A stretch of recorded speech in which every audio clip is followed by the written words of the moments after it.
qolyahan social media maalid waxay keeneen shimbir baabuul meel ku lahayd dhal yar bay ku haysatay dhashi oo weli duulimaad gaadhin bay hooyadii fooftay shimbirtu markay hooyada ka dhimatay waa agoon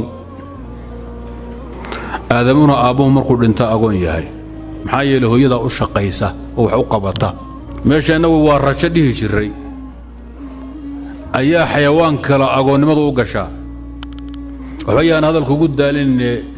arooha ka mid ah iyo hooyadii fooftay soo noqon weyday mindha waa la ugaadhsaday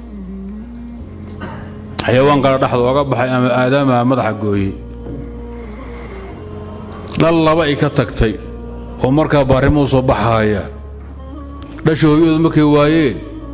buulkii bay ka soo degeen inay foofaan oo ay ugaadhsadaan bay isku dayeen markay dixiri socda ama dirindiir socotay iyo kabajaan arkaan meeshay qabsan lahaayeen afkay kala qaadahayaan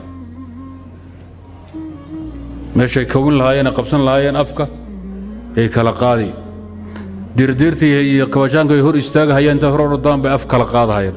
maxaa keen afka inay kala qaadaan waxay ugu dambaysay hooyadu markay timaado iyadoo qaraab wada afkay kala qaadi jireen way ugu ridi jirtay sumid afku kala qaaday buu gaajo u dhintaa soo waxba qabsan kii kale markuu wax u gala waayay yuu kawin bilaabay kaasa badbaado ku tagay oo inuu gaadhsada bilaabay bimacna ahad walba wuxuu cuni lahaa noola kasta